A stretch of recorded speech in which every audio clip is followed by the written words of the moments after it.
Miranda! Out of all horror games, the Resident Evil series may have some of the most terrifying villains.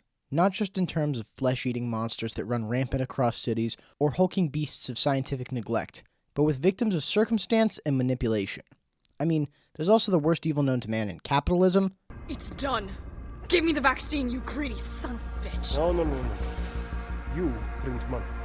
I like money. But that's not what I'm here to talk about today. No, today, as a part of the One Villainous Scene project, I'm here to talk about Mother Miranda, the main antagonist of Resident Evil Village, and how her first true interaction with the player cements her as a formidable villain in the game. All throughout Ethan Winters' journey, he has seen glimpses of and heard of Mother Miranda and her influence, but has never had the chance to interact with her directly. But in the first time he actually sees her in person, she completely wipes the floor with him. Keep in mind, by this point Ethan has taken out the Vampire MILF, the House of Horrors, the Fishman, and he just came out of a fight with Mecha Heisenberg. Yet Mother Miranda shows up to Ethan right off the heels of that fight and is able to kill him. Actually kill him for once, by ripping his heart out. Ethan has been put through the ringer in terms of injuries, including having his fingers bitten off and his hands severed and reattached, but Mother Miranda, if only temporarily, kills him by tearing his heart entirely out of his chest. Not without first telling Ethan about her plans for the sacrifice of his daughter Rose and exposing that she had replaced Mia in his own home for some time. And so, with our first true appearance, she leaves Ethan dead, without hope, and entirely alone. You might ask why she decided to wait this long to kill Ethan if she clearly had the power to do it. Well, it's all about multitasking and timing. Mother Miranda has been alive for well over 100 years due to her influence with the mold, and she's been planning the resurrection of her daughter for much of that time. Once she managed to capture Rose, the first truly suitable host for her daughter, it was all about finding a way to dispose of those who would harm her, namely Ethan Winters and the four lords who would vie for power. So, by letting Ethan run the gauntlet, either he would get killed and no longer be a problem for her, or, in what actually happened, he would wipe out the four lords for her, allowing for her to just swoop in and kill Ethan right at the end. I mean, she first appears right after Heisenberg is killed, as he was by far her biggest threat. Not only was he pissed off at her, but he was plotting and had a factory full of experiments ready to unleash on her. He even tried to get Ethan to work with him to take down Mother Miranda, to which Ethan so eloquently refused. Fuck you! Since Ethan had just been in a tough fight and taken out her biggest threat, this was the perfect chance for Mother Miranda to finish off Ethan when he was already weak.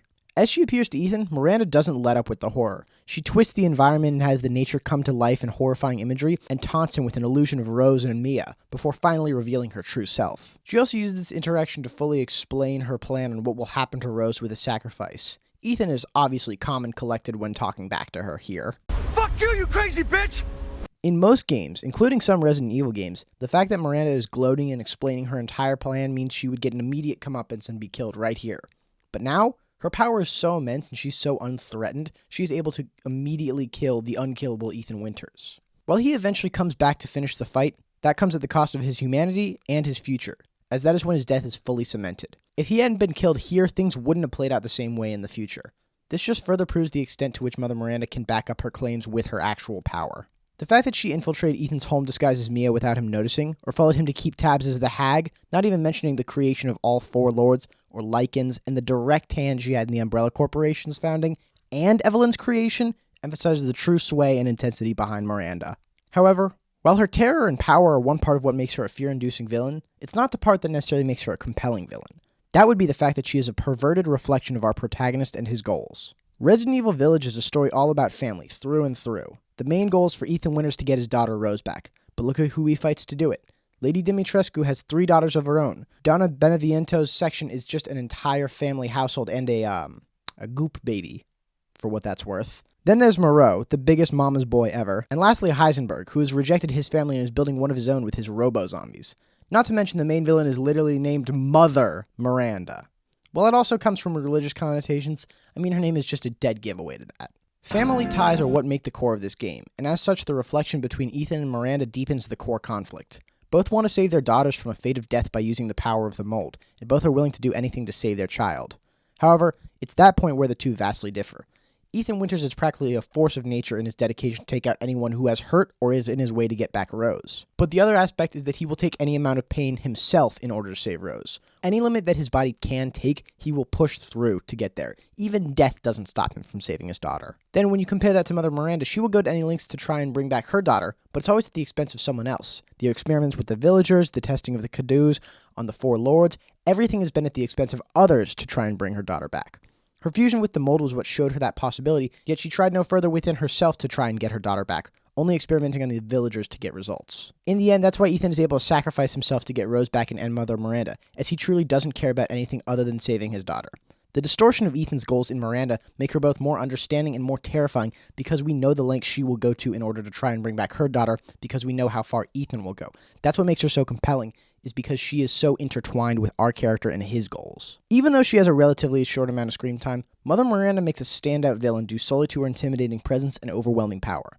Out of a huge amount of strong villains, she's the only one who's able to actually stop the force of nature that is Ethan Winters. Her meddling in events that directly set off all of Resident Evil 7 and 8 and indirectly influenced every other Resident Evil game shows the vast extent of her meddling. Yet all of this is shown in One Villainous Scene, where she upends all of both Ethan's and the player's momentum by breaking his spirit and tearing his heart out. And while she eventually gets destroyed in the end, her power is not easily forgotten. Thank you so much for watching this video. This is part of the One Villainous Scene project. It's another one started by Nando V Movies, just like the One Excellent Scene project that I did, about a year back. I love these so much. It's so fun talking about, a single scene and analyzing it for a villain. So go check out the playlist that's going to be linked in the description and watch all the other videos on that. It's great. You can even make your own if you want to. It's so fun. So thank you for watching my video. Please leave a like if you enjoyed.